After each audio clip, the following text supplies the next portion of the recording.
Hallelujah! Magandang gabi po sa ating lahat.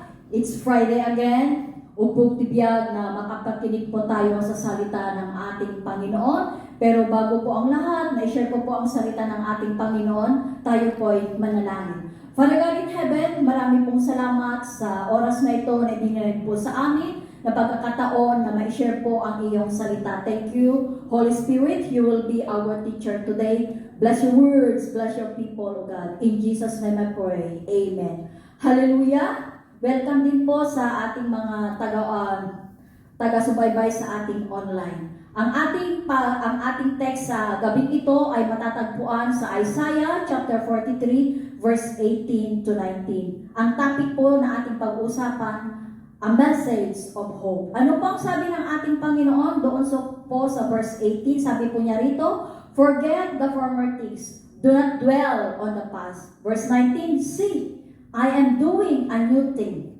Now it spring up. Do you not perceive it? I am making a way in the wilderness and streams in the wasteland. Ito po ang salita ng ating Panginoon. Itong text na ito, meron po tayong tatlong bagay na makikita po rito na gusto pong i-share sa gabing ito. Ano po yung una na sinasabi ng ating Panginoon dito sa verse na ating nabasa? Sabi po niya rito, forget the former things. Do not dwell on the past.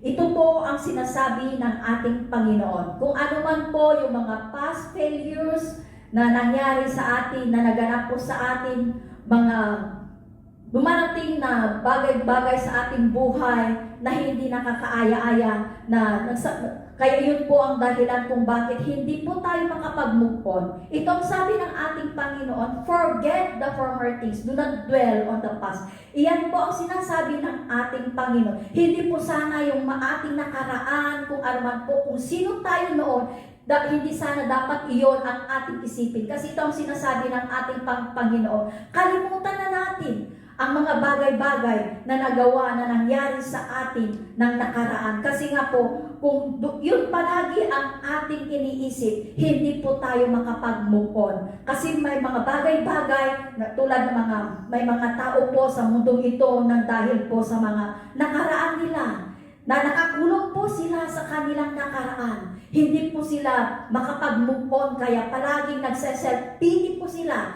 Kaya po, ang kanilang buhay ay napariwara. Kasi palagi ang nakatuon sa kanilang isipan ay ang kanilang ginawa sa nakaraan. Kung ano man po yung mga bagay-bagay na experience po nila sa kanilang buhay. Pero ito ang sinasabi ng ating Panginoon, mga kapatid, na saan ka mga ngayon na nakikinig, nanonood sa programang ito. Ito ang sabi ng ating Panginoon, forget the former things, do not dwell on the past. Yan po ang sabi ng ating Panginoon. Kalimutan na natin yan, kahit na anong balik-balik na rin maman natin ang ating nakaraan, andyan pa rin. Pero kung ibigay po natin sa ating Panginoon, ang ating Panginoon ang magbibigay ng bagong buhay, bagong pag-asa sa atin. Kaya kung ano man po ang mga bagay na nangyari sa mga nakaraan natin, nung hindi pa tayo nanampalataya, na yan po ang palagi ipinabalik-balik ng ating kaaway sa ating buhay. Ito ang sinasabi ng ating Panginoon, forget the former things, do not dwell on the past. Huwag na po natin balik-balikan kasi mga kapatid, mga kaibigan, kahit na ano man po ang gawin natin, andyan na po yan. Kaya ang gawin lang natin, manalig at manampalataya tayo sa Panginoon na meron at merong gagawin ang ating Panginoon. Kasi yan ang sinabi niya, forget the former things, do not dwell on the past. Amen po ba? Kasi po, alam ko po na meron pong inihanda ng ating Panginoon na meron po siyang inihanda na brighter future sa bawat isa sa atin. Basta gawin lang natin, kalimutan na natin kung ano man po ang mga nakaraan na hindi po nakakaaya sa paningin ng ating Panginoon at sa paningin ng tao. Ano pa po ang pangalawa na ating pong mapag-aralan sa salita ng ating Panginoon? Sabi po niya rito, I am doing a new thing. Ito ang sinabi ng ating Panginoon. Meron po siyang ginagawa sa ating buhay. Iyan po ang sabi niya sa atin. Makikita po natin as we cling unto God, as we cling unto His promises, andyan po ang kanyang pangako, I am doing ting. May mga pagbabago. He is the hope of the hopeless, mga kaibigan. Meron po siyang ginagawa. Ang gawin lang natin, manalig po tayo sa Kanya, manampalataya. Kaya po, I encourage everyone na kapag day off po natin, pumunta po tayo sa simbahan, makinig po tayo sa Kanyang salita, nang sa ganon, ang Kanyang mga salita po, iyan po ang magbibigay kalakasan sa atin, nang sa ganon po, iyan po ang magbibigay lakas sa bawat isa sa atin, nang sa ganon, pag dumarating ang mga pagsubok sa ating buhay, diyan po tayo kakapit. Kasi ang sabi niya, hindi po natin igapos ang ating buhay sa ating nakaraan. Kasi ang sabi ng ating Panginoon, I am doing a new thing. May meron pong pagbabago. Kung sa tao po napaka-imposible. Pero ang sabi ng ating Panginoon, there is nothing impossible to our living God. Kasi po siya po ay makapangyarihan. Siya po ang makakagawa ng mga bagay-bagay, nang sa ganoon po, ang mga nakaraan po natin, anuman po ang nangyari sa ating buhay, siya po ang magbibigay, magpapabago po sa ating buhay. Amen. Kaya mga kaibigan, mga kapatid, basta ang gawin lang natin, manalig po tayo sa ating Panginoon. Manalig po tayo sa Kanya, kasi po, siya lamang po ang makakagagawa ng pagbabago sa ating buhay, sa pamamagitan ng palagi po nating pakikinig sa Kanyang mga salita, magbasa sa Kanyang mga salita. Amen! At ano pa ang ating makikita rito? Sabi po niya rito, I will make a way in the wilderness and rivers in the desert. Napakaganda po ito na isang pangako ng ating Panginoon na wala pong imposible sa Kanya. Kahit na doon po nga sa disyerto, kahit na walang tubig doon, disyerto yun. Pero meron at nabubuhay na halaman, ang mga cactus po yun. Kung binigyan po ng pagkakataon ng Diyos na may nabubuhay na mga halaman doon sa disyerto, makagagawa rin ng ating Panginoon. God is a powerful God. Na siya po ang magsusustain sa bawat isa sa atin, na He will make a way sa ating buhay, nang sa ganoon po, lahat po ng mga dumarating na pagsubok sa ating buhay ay mapagtagumpayan po natin. Basta tayo manalig sa Kanya, because through God, there is healing, there is deliverance, there is restoration. Kasi po, He is our mighty God, that nothing is impossible unto Him. Kaya mga kaibigan, ang gawin lang natin, manalig po tayo sa Kanya. Huwag po tayong lalayo sa Kanya. Pag dumarating po ang mga pagsubok sa ating buhay, all the more na pupunta tayo sa Kanyang presensya. In my testimony, dumating ang mga pagsubok sa aking buhay. Pero nagpapasalamat ako sa Panginoon. Through His Word, doon ako kumapit. Doon po ako kumuha ng kalakasan. Kasi po nga, lahat ng mga nangyayari sa ating buhay at ng mga kasagutan din ng mga nangyayari sa ating buhay ay andoon po sa Kanyang salita. Doon po ako humugot ng kalakasan sa Kanyang mga salita na aking napapakinggan. Kaya nga po, andito po ako ngayon na nag-share sa Kanyang salita na there is hope in our God, na wala pong imposible. Ano man po ang nangyayari sa ating buhay, manalig lamang po tayo sa Kanya, manampalataya, dahil ang Diyos po, kung Siya'y nangako, hindi po napapako ang Kanyang mga pangako. Kanya pong gagawin, kung ipinangako po niya that He will never leave nor forsake us, iyan po ang gagawin niya. Kaya ang gawin lang natin, basta lamang po manalig po tayo, manampalataya sa Kanya, pumunta po tayo sa Kanyang bahay tahanan, kasi po doon po tayo makakapakinig sa Kanyang mga salita, nang sa ganoon po nagbibigay kalakasan sa atin, nang sa ganoon pag dumating man ang mga bagyo sa ating buhay, ano man po ang mga nangyayari sa ating buhay, doon po sa Kanyang salita, doon po natin makikita na andyan po ang ating Panginoon. Ang Diyos po ay hindi nang iiwan. Kaya sabi niya sa atin, I will never leave you nor forsake you. Kaya yan po ang pangako ng ating Panginoon, mga kapatid. Gagawa at gagawa. If there's a way, there's a will.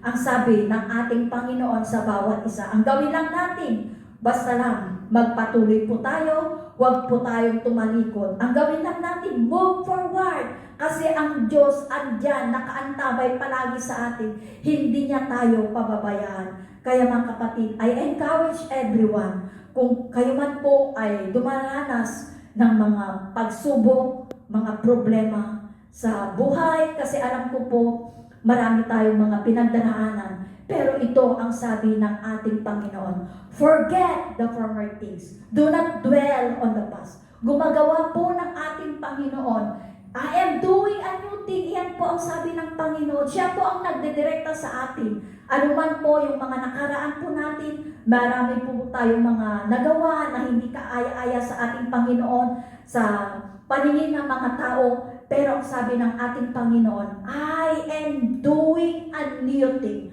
Basta ang gawin lang natin, manalig at manampalataya tayo sa Kanya. Amen? At ano pa ang sabi sa niya, I will make a way in the wilderness. Kahit na anong po man ang mga dumarating, ano man pong klaseng bagyo, ano man pong klaseng unos ng ating buhay na ating pinagdaraanan, sabi niya ng ating Panginoon, I will make a way.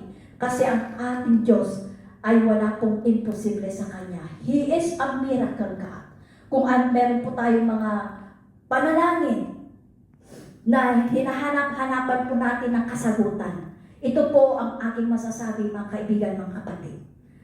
Only God, the answer of our prayer. Siya po ang kasagutan ng lahat ng anuman po ng ating mga panalangin, lahat ng mga dumarating sa ating buhay. Siya lamang ang makakasagot. Dahil siya lamang ang makakatulong sa atin. Kaya mga kaibigan, mga kapatid, huwag po tayong lumayo sa presensya ng ating Panginoon. All the more na lumapit po tayo sa Kanya. Kasi kung pag nalaman po natin ang Kanyang mga salita, all the more na maintindihan po natin kung ano po ang nangyayari sa ating buhay. Kasi may mga bagay-bagay kasi kung bakit inaalaw ng ating Panginoon na may dumarating na pagsubok sa ating buhay. Kasi po kung minsan, nakakalimot po tayo. Kasi po kung palaging maganda ang tinatahak nating buhay, nakakalimot po tayo. Kaya kung minsan, gusto ng ating Panginoon, kung kahit na maganda man ang ating buhay, kung tayo maranas man mga problema, mga pagsubok, ang gusto pa rin ng ating Panginoon, lumapit po tayo sa Kanya. Amen. Yan po ang ating gawin. Continue. Keep on na lumapit po tayo sa Kanya. Manalig lamang po tayo sa Kanya. Dahil ang mga pangako ng ating Panginoon ay andyan po Kanyang tutuparin. Hindi tulad ng isang tao po, mga kaibigan, mga kapatid, na napapako ang pangako. Pero ang ating Panginoon, kailanman po, ang Kanyang mga pangako ay hindi po napapako. Basta ang gawin lamang, manalig, manampalataya tayo. You are free to come. Na mapumunta po sa mga church na nang sa ganun po, makapakinig tayo sa salita ng ating Panginoon. Kasi ang salita ng ating Panginoon, iyan lamang po ang kalakasan natin. Nang sa ganun, mapaglabanan po natin kung ano man po ang mga pangyayari, ano man po ang mga nangyayari sa ating buhay, at kung ano ba ang mangyayari sa ating buhay. Kasi andyan po lahat.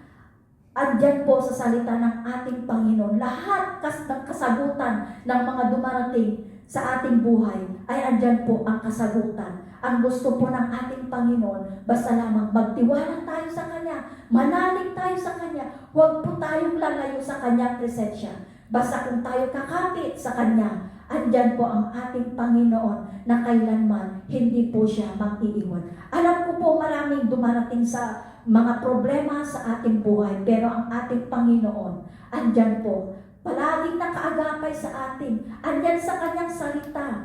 Kapag tayo tumawag sa Kanya, andyan po na nakaagapay sa atin, andyan po na nagdadirect sa atin. Kung meron pong dumarating sa ating buhay na hindi na po natin alam kung saan daan ang ating tatahakin. Pero andyan ang Panginoon na sabi po niya, dito ka daraan. Kasi po, ang alam po ng ating Panginoon kung saan po dapat tayo tatahang. Alam po niya, hindi po niya gusto na tayo po'y mapariwara.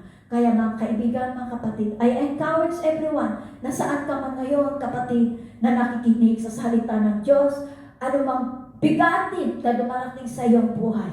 Ito ang sabi ng ating Panginoon. There is nothing is impossible to our living God. He is our mighty God na wala pong imposible sa Kanya. Ang gawin lamang natin, basta po manalig, manampalataya po tayo. Kumapit po tayo sa salita ng ating Panginoon. Hindi po sa patalim tayo kakapit. Sa Kanya po tayo kakapit. Kasi kailanman, kung sa Kanya po tayo kakapit, hindi po tayo matitinag kailanpaman. Basta sa Kanya lamang tayo manampalataya. Amen? Yan lamang po mga kaibigan, mga kapatid, ang aking ma-share sa gabi ito. Sana po meron po tayong natutunan sa gabi ito sa mensahe ng ating Panginoon. Let us pray. Father God in heaven, marami pong salamat sa iyong salita. Marami po salamat sa iyong presensya. Lord, ikaw po ang bahala sa bawat isa sa amin, anuman po ang mga pinagdaraanan ng aking mga kapatiran. Lord, sabi mo pa sa iyong salita, no Lord God, wala pong imposible sa iyo. At marami pong salamat sa iyong presensya. Marami pong salamat sa kasagutan po ng aming mga panalangin sa iyo. Marami pong salamat. Ito po ang aking dalangin sa pangalan ni Jesus. Amen.